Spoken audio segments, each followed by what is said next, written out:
took a couple, I took some time off to rest, and now it's game time, bitches.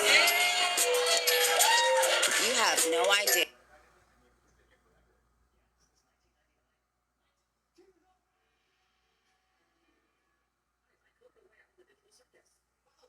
Hello. So I'm gonna be talking about the dynamics and the mother-daughter relationship when it comes to a psychopathic mother.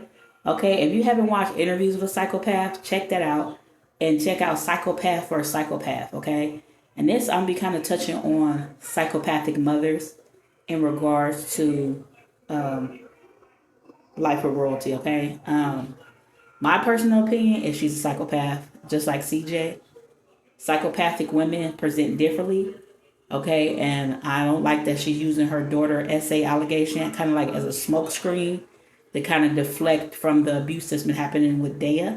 So I'm gonna read this and I'm just gonna give you my unbiased opinion. On this channel, I gotta keep it real. I'm sorry if y'all don't like some of the stuff I say. You don't go always agree with me, but I gotta say how I feel, how I see stuff. Okay.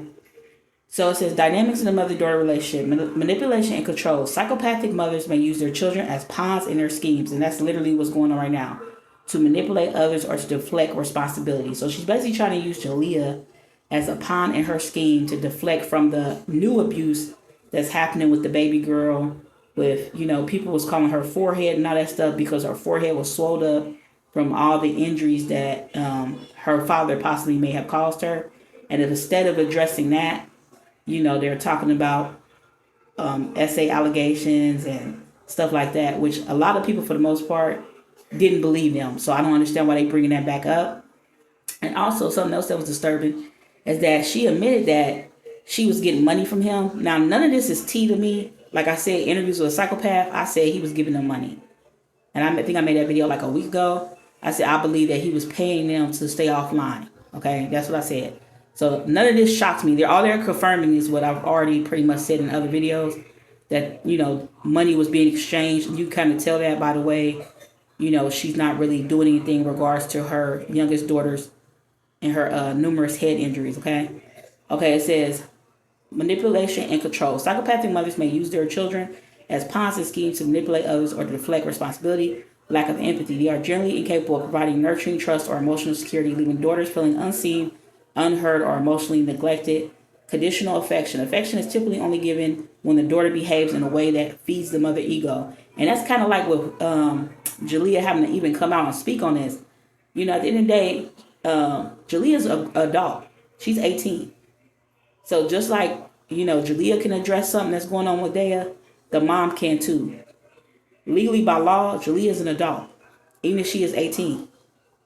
I don't think the wardrobe boy is a teenager. So either way it go, if something was to go left, Jalea is an adult, just like her mom's an adult. So Jalea shouldn't have been the first person to speak on this situation with her sister. It should have been the mother. I feel like they're just using Jalea to keep catching strays to deflect from the abuse and neglect that's going on with the littlest one, okay, which is Dea. And we don't even know what's happening to poor little baby CJ, you know. But it's obvious abuse has happened to Cordelia. Okay, it says, where was I at? It said conditional affection is typically only given when a daughter behaves in a way that feeds the mother ego and validation of emotions. Daughters are often told they are too sensitive or are mocked for expressing distress. Envy and sabotage. Psychopathic mothers have made show envy towards their daughters and create roadblocks to their success in order to belittle them. And I kind of feel like this could be a roadblock to future success. Like she was doing good. She started, she was filming a lot of content. And then she gets sucked into something where she's catching all these strays and getting embarrassed in front of a whole new audience of people on TikTok because her mother refuses to address what's going on with her little sister. Again, that's not Jalea's job to be the martyr in the situation. That is on her mother to take any strays when it comes to her children she decided to have. And CJ was a person that she brought into their life. So Jalea definitely should not have to be fighting her mother's grown ass battles, okay?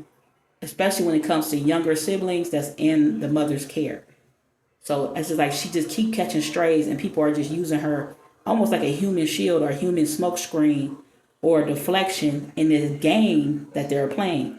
And Royalty even calls it a game in her Instagram post. Okay? This is a game to them.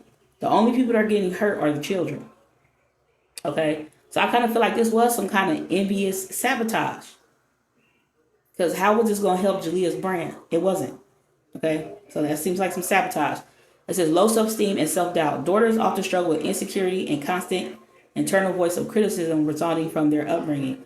Insecure attachment. Due to unpredictable care, daughters may develop insecure attachment styles, making it difficult to trust others from healthy relationships. Emotional neglect. Growing up in the shadow of a mother void of warmth can lead to profound feelings of isolation and confusion, codependency, and people pleasing. Daughters may become overly focused on pleasing others to avoid conflict or rejection. Potential trauma symptoms. Daughters may experience anxiety, depression, and long-term psychological damage. Okay? Long-term impacts. Daughters of psychopathic mothers may struggle to define their own identity, having been forced to conform to the mother's selfish needs.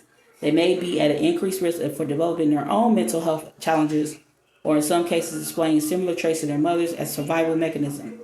Healing from such a relationship often requires intensive therapy to establish boundaries, process the trauma, and learn to manage their psychological impact of being raised by a parent without empathy. And I hate to say that. If you can sit up here and say everything is a game, and then it's like, okay, you out in CJ for him giving you money is not the flex that you think it is, because why are you accepting money from a man who did it to your daughter? You see how it cuts both ways. This whole situation is just making them all look crazy. And the only people that's catching strays are the children. And you can say how you feel. You can say, oh, she's not a psychopath. She's very much given psychopathic, okay? Now, take everything I'm saying with a grain of salt. I am not a therapist. I'm just super into this type of stuff, and I read about it all the time. And when I see the traits in people, it's kind of easy to spot, okay? But yeah, if you don't believe me, do your own research. But it's definitely giving pawns on a chessboard, and these people are using these kids in their pawn or scheme against each other. And I've been talked about that on Psychopath or Psychopath, that they are using the children in their sick game against each other, okay? Her acknowledging whatever crazy stuff he posted on TikTok or Instagram or whatever he posted this stuff at, that's not helping her daughter. That's helping him. Everything he's doing is to get him more attention. So when you paying attention to the stuff he's saying and doing, especially when it's hurting your oldest child, even her having to rehash this stuff all over again, and she's being martyred in front of everybody all over again, when she's not even the mother, she shouldn't be catching strays for you. She should not be catching strays for her mother. That's not right. So that's all that's happening. She's catching strays, she's being martyred, and she's not even the kid's mother. She's just a sister. She shouldn't have been the first person to speak about this. She had to physically come out and speak about it. And, she caught a lot of strays for that and got kind of embarrassed on TikTok. So I just feel bad for the little girl.